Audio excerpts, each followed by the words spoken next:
자, 오늘은 하나님을 속이려고 하니 회개가 안 되는 것이다.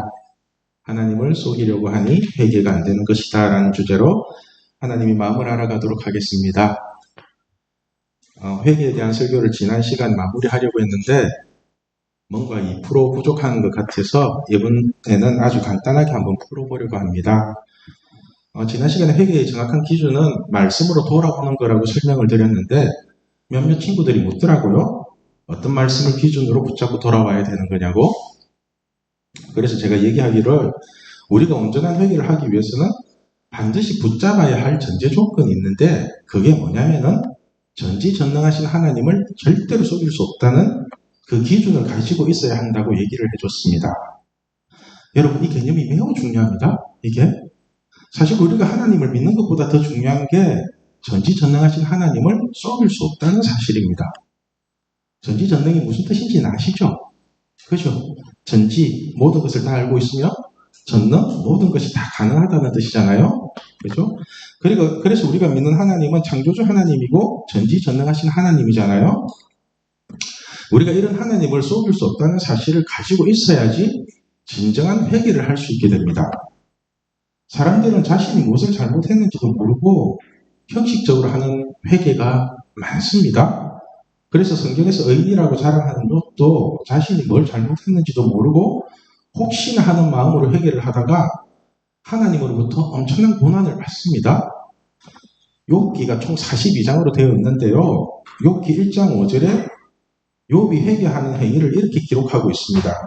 지난주에도 읽었던 말씀이니까 제가 읽을게요. 그들이 차례대로 잔치를 끝내면 욥이 그들을 불러다가 성결하게 하되 아침에 일어나서 그들의 명수대로 번제를 드렸으니 이는 욥이 말하기를 혹시 내 아들들이 죄를 범하여 마음으로 하나님을 욕되게 하였을까 함이라. 욥의 행위가 항상 이러하였더라. 그러니까 욥은 자신이 뭘 잘못했는지도 모르고 또 자식들이 뭘 잘못했는지도 모르면서 전지전능하신 하나님한테 혹시 저와 제 아들들이 잘못한 게 있다면은 너그러운 마음으로 용서해 주시고 우리 가족들 아무런 문제 없이 잘 먹고 잘 살게 해달라고 이런 식으로 기도를 했다는 겁니다. 여러분들이 생각하기에는 이게 회개하는 것 같습니까? 회개를? 자신이 뭘 잘못했는지도 모르면서 혹시 내가 잘못한 게 있으면 용서해달라고 하면은 용서가 돼요. 이게 하나님을 속이는 거잖아요. 이게 우리의 속마음까지도 다 아시는 하나님한테 이른다는 거는 하나님을 희롱하고 하나님을 내 마음대로 써먹겠다는 의미가 들어있거든요. 사실 우리도 이런 식으로 기도를 많이 하고 있는 것 같습니다. 그런데 우리는 아예 회개 기도는 하지도 않고 내가 원하는 것, 내가 잘 되는 것만 구하는 경우가 많잖아요. 그런데 욥이 이런 식으로 기도를 하다가 어떻게 됐는지 아세요? 어떻게 됐는지? 그 다음 장인 1장 6절부터 41장까지 하나님이 사탄을 통해서 욥을 치기 시작하는데 진짜로 해도 너무 한다고 싶을 정도로 욥을 치십니다. 재산 다 뺏기고 자식들 다 죽고 자기 몸 병들어서 죽을 둥 말둥 하고 있는데 아내라는 여자는 이런 하나님 그만 믿고 하나님 욕이나 하고 죽으라고 하고 그리고 친구들은 찾아와가지고 위로한답시고 상처에 소금이나 뿌리고 진짜로 욥은 인간이 겪을 수 있는 모든 고난을 다 겪은 것 같습니다. 그런데 이렇게 욥이 고난을 받은 이유가 뭔지 아세요? 이렇게 고난을 받은 이유가 회개를 정확하게 하지 않고 혹시나 하는 마음으로 계속해서 하나님을 속이려고 하니까 하나님이 열받아서 진짜 회개가 무엇인지를 친히 가르쳐 주신 겁니다. 욥기 3장 25절을 보면은 고난당하는 욥이 이렇게 고백을 합니다. 내가 두려워하는 그것이 내게 임하고 내가 무서워하는 그것이 내 몸에 미쳤구나. 이렇게 얘기를 하거든요. 여러분, 이렇게 말하는 욥이 신기하지 않나요? 이렇게 욥은 항상 하나님께 회개 기도를 하고 번제도 드리고 예물도 드리면서 하나님과 친하게 잘 지내는 것 같지만은 그 마음속에는 어느 순간에 재앙이 닥칠지도 모른다는 두려움과 무서움이 항상 있었다는 겁니다. 여러분, 욥이라는 사람은 여러분들처럼 대충 기도하는 게 아니라 하나님께 자신이 드릴 수 있는 최고의 번제를 드리면서 회개를 하는데 그 마음속에는 평안과 기쁨이 넘치는 게 아니라 알 수 없는 두려움과 무서움이 항상 있었다는 게 너무 신기하지 않나요? 그게? 그러니까 욥도 이런 식으로 회개하면 안 된다는 것을 알고 있었는데 그래도 별일이 안 일어나고 그냥 넘어가니까 계속 했다는 겁니다. 그런 식으로. 이처럼 욥은 자신의 잘못을 돌이키는 회개를 하지 않으면서 전지전능하신 하나님이 주시는 복은 어떻게든 받겠다는 그런 이기적인 마음으로 하나님을 속이고 있었다는 겁니다. 이런 믿음이 마치 우리의 믿음 같지 않나요? 마치 제가 처음 하나님을 믿었을 때 이렇게 믿었거든요. 저는 하나님을 이렇게 믿었어요. 처음에 회개는 대충 잘못했다 하고 넘어가고 내가 갖고 싶은 거, 내가 원하는 것만 달라고 줄기차게 하나님께 기도를 했다고요. 줄기차게. 이렇게 기도를 하면은 하나님은 또 못 이기는 척하면서 빼앗겨 주십니다. 그냥 못 이기는 척하면서 빼앗겨 줘요. 엿다 먹고 떨어지라 이런 식으로. 그런데 이렇게 응답을 받으면요, 마음에 알 수 없는 불안함이 있어요. 불안한 거. 받기는 받았는데 기분 좋아야 되는데 이거 뭐지? 이러면서 여러분들도 하나님을 이용해 먹거나 누군가를 이용해 먹을 생각으로 사람을 만나면요, 내가 원하는 걸 얻기는 얻는데 그렇다고 마음까지 좋지는 않잖아요. 그죠? 욥도 이런 마음이었던 것 같습니다. 하나님께 복을 받아서 좋기는 좋은데 그래도 뭔가 하나님과 해결해야 될 것 같은 게 있는 느낌. 그죠? 회개를 하기는 해야 될 것 같은데 진짜로 회개를 하면은 나에게 너무나 큰 피해가 올 것 같은 느낌. 이런 느낌 아세요? 그죠? 예를 들면은 부모님한테 속이는 부분이 있어서 솔직하게 말하고 싶은데 솔직하게 말하고 나면은 끝없는 잔소리에 엄청나게 혼날 것 같은 그런 느낌 아시잖아요. 그죠? 그렇다고 말 안 하고 있자니 계속 불안하고. 그런데요, 우리가 진짜를 회개를 하고 나면은 어떻게 되는지 아세요? 진짜 진심으로 회개를 하게 되면요, 살아계신 하나님을 만납니다. 하나님을 만나요. 욥이 혹시나 하는 회개가 아닌 정직한 회개를 하니까 진짜로 살아계신 하나님을 만나게 되거든요. 욥기 42장 5절 말씀을 보면 욥이 이렇게 고백을 합니다. 우리 같이 읽겠습니다. 내가 주께 대하여 귀로 듣기만 하였사오나 이제는 눈으로 주를 배웠나이다. 그러니까 이때까지 욥은 하나님께 대해서 귀로 듣기만 했답니다. 귀로만. 그래서 하나님께 혹시나 하는 마음으로 기도하고 혹시나 하는 마음으로 감사하고 혹시나 하는 마음으로 예배드리고 그렇게 혹시나 하는 마음으로 하나님을 믿었답니다. 그런데 정직한 회개를 하고 보니까 남에게 듣던 하나님이 아닌 전지전능하신 하나님을 직접 만나게 되었답니다. 직접. 이렇게 귀로만 듣던 하나님을 눈으로 직접 보게 된 이유가 회개 때문이라고 말씀하거든요. 회개 때문이라고. 우리 6절 말씀 같이 읽겠습니다. 그러므로 내가 스스로 거두어 드리고 티끌과 제 가운데서 회개하나이다. 티끌과 제 가운데서 회개하나이다. 욥은 이때까지 자신이 하나님을 믿는 것처럼 우겼던 모든 말과 행동들을 부끄러워하면서 하나님 앞에서 정직하게 티끌과 제 가운데서 회개를 했답니다. 그렇죠? 여기서 알 수 있듯이 여러분, 우리가 진짜로 회개를 하면요, 살아계신 하나님을 만나게 됩니다. 하나님 만납니다. 그래서 저에게 전해 듣는 하나님이 아니라 여러분 한 사람 한 사람이 진짜로 살아계신 하나님을 만나게 된다고요. 그런데 사람들은 살아계신 하나님을 만나고 싶어 하면서도 정직한 회개는 하지 않습니다. 정직한 회개는. 왜냐하면 우리가 진정한 회개를 하게 되면 내가 원하는 것을 구하기보다는 하나님이 원하는 것을 구해야 되거든요. 하나님이 원하는 거, 하나님 너 이렇게 살아, 이렇게 원하는 게 있잖아요. 그건 살기 싫은 거예요. 그거는. 예를 들면은 제가 하나님께 계속 돈을 달라고 땡깡을 부리듯이 기도를 했을 때 하나님이 이렇게 물었다고 했죠. 돈 안 주면 아빠 안 믿을 거냐고. 그죠? 여러분들도 구하는 거 아니지만 아빠 안 믿을 거예요? 그죠? 계속 믿을 거죠?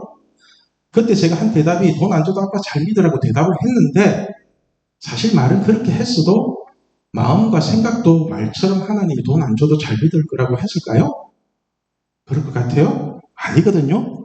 비록 말은 내가 그렇게 했을지라도 마음은 설마 아빠가 진짜 돈 안 주실까? 그래도 어느 정도는 주시겠지. 이런 통박들이 다 들어있다고요. 우리는 말은 이렇게 하면서도 생각하고 마음은 다른 생각 다 품고 있는 거 아시죠? 그러니까 우리는 회개를 하든 간구를 하든 뭐를 하든 하나님을 속이려고 하는 마음이 항상 있는 것 같습니다. 그 속에. 왜냐하면은 하나님의 말씀대로 뭔가를 하면은 괜히 힘들 것 같으니까 그냥 내 편한 대로 일이 이루어지기를 원하는 그게 있잖아요.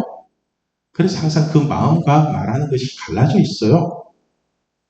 그래서 전지전능하신 하나님을 행동으로 속이고 마음으로 속이고 생각으로 속이면서도 우리는 하나님을 속이고 있다는 사실조차도 모르고 있는 것입니다. 우리가 행동으로 하나님을 속이는 것을 외식이라고 하죠. 외식하는 자들 많이 들어보셨죠? 그리고 마음이나 생각으로 속이는 것을 사기친다고 하죠. 그죠? 그거 사기치는 겁니다. 사기꾼들 그렇게 접근하잖아요. 잘해줄 것처럼 접근해가지고 다 빨아먹고 가잖아요. 외식하고 하나님께 사기치는 사람의 대표적인 예가 바리새인입니다. 바리새인. 오늘 본문에서도 보면은 예수님이 세리인 레위를 부르는 장면이 나옵니다. 이 시대의 세리라는 것은 세리는 그 세무서에 일하는 사람을 말하는데 이 시대는 이제 로마 제국의 시대니까 세금을 걷어다가 로마 제국에 갖다 바치는 사람이에요. 그래서 거의 인간 취급을 못 받아요.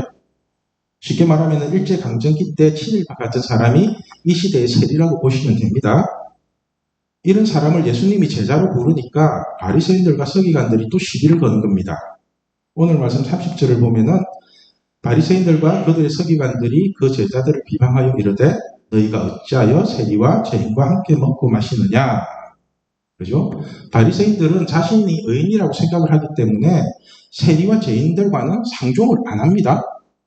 의인이 죄인하고 놀 수는 없잖아요.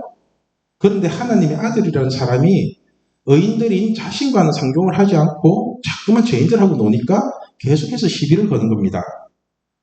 이 말씀을 듣고 예수님이 하시는 말씀이 걸작입니다. 우리 31절, 32절 말씀 같이 읽겠습니다. 예수께서 대답하여 이르시되 건강한 자에게는 의사가 쓸데없고 병든 자에게야 쓸데있느니라. 내가 죄인을 불러 회개시키러 왔노라. 아멘. 여러분, 예수님이 뭐 때문에 오셨다고 말씀하고 있습니까? 예수님이 왜 오셨어요? 그렇죠? 죄인들을 불러서 회개시키려고 오셨답니다.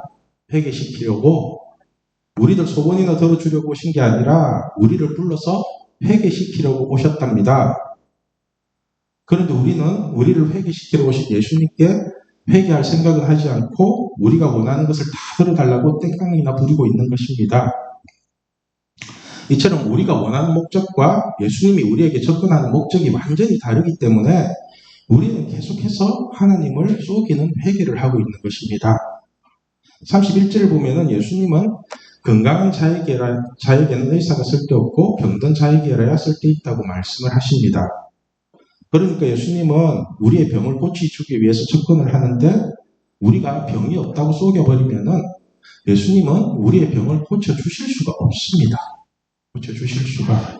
아니면은 그 속이는 부분을 먼저 해결해야 되니까 그죠? 그 속이는 부분을 먼저 해결하고 또 병을 고쳐줘야 되기 때문에 자신은 죄가 없다고 하는 사람은 진짜로 회개시키기가 힘들다고요. 병이 없다는 사람을 병이 있게 만들고 고쳐주고 해야 되니까. 그래서 예수님도 바리새인들은 회개시키지 못하고 그들의 손에 예수님 자신이 죽게 되는 거잖아요. 이처럼 우리가 깨끗하게 고침을 받기 위해서는 정확한 진단이 필요합니다. 정확한 진단이 환자는 의사에게 정확한 정보를 줘야지 그 부분을 깨끗하게 치료할 수 있는데 그런데 우리가 그 부분을 감추거나 속여버리면은 치료를 할 수가 없게 됩니다. 예를 들면 이런 겁니다. 어떤 친구가 대학을 갔는데 대학을 간 이유가 일은 하기 싫고 그냥 사회생활에 대한 두려움도 있고 그래서 대학에 숨어서 시간이나 벌자는 식으로 대학을 갔다고 칩시다. 요즘 이런 식으로 대학에 숨어있는 청년들 많습니다. 많이 있어요. 그런데 이런 친구가 저에게 말하기를 자신은 대학 가기 싫었는데 부모님 때문에 어쩔 수 없이 갔다고 해버리면은 제가 해결해 줄 수 있는 방법이 아무것도 없습니다. 아무것도. 내가 뭐 그 친구 부모님과 싸울 수도 없고. 그죠? 안 그래요? 그냥 솔직하게 일하기 싫어서 대학에 숨어 있는 거라고 말을 하면은 어떻게든 일을 할 수 있는 방법을 찾아줄 수 있는데 부모님 때문이라고 해버리면은 4년 동안 그냥 시간만 허비하고 있는 거예요. 그 시간을. 그런데 문제는 그렇게 속인 4년이라는 시간 때문에 최소 10년 이상은 제대로 되는 게 거의 없다는 겁니다. 거의 없다는 거예요. 왜냐하면 한번 그렇게 하나님을 속이기 시작하면요. 욥과 비슷한 고난을 겪어야지 해결이 되거든요. 그 속이는 부분을 드러내는 게 굉장히 힘들어요. 왜 한 사람이 끝까지 감추려고 하고 하나님 계속 드러내려고 하고. 베드로전서 4장을 보면은 우리가 육체적 고난을 받는 이유를 이렇게 설명합니다. 1절 2절 말씀입니다. 같이 읽을게요. 그리스도께서 이미 육체의 고난을 받으셨으니 너희도 같은 마음으로 갑옷을 사느라. 이는 육체의 고난을 받는 자는 죄를 거쳤음이니 그 후로는 다시 사람의 정욕을 따르지 않고 하나님의 뜻을 따라 육체의 나는 때를 살게 하려 합니다. 아멘. 그러니까 우리가 육체의 고난을 받게 되면 죄를 거치게 된답니다.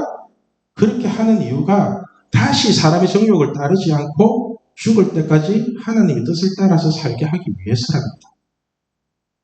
그죠? 난 이렇게 살면 좋겠어요. 죄 그치고 하나님 뜻을 따라서 살면 그럼 행복하잖아요. 기쁘고. 저 역시도 하나님께 반도뼈를 맞기 직전까지 간 사람이기 때문에 이런 말씀이 무슨 뜻인지를 잘 알거든요. 저는 이런 말씀 읽으면 바로바로 느껴져요.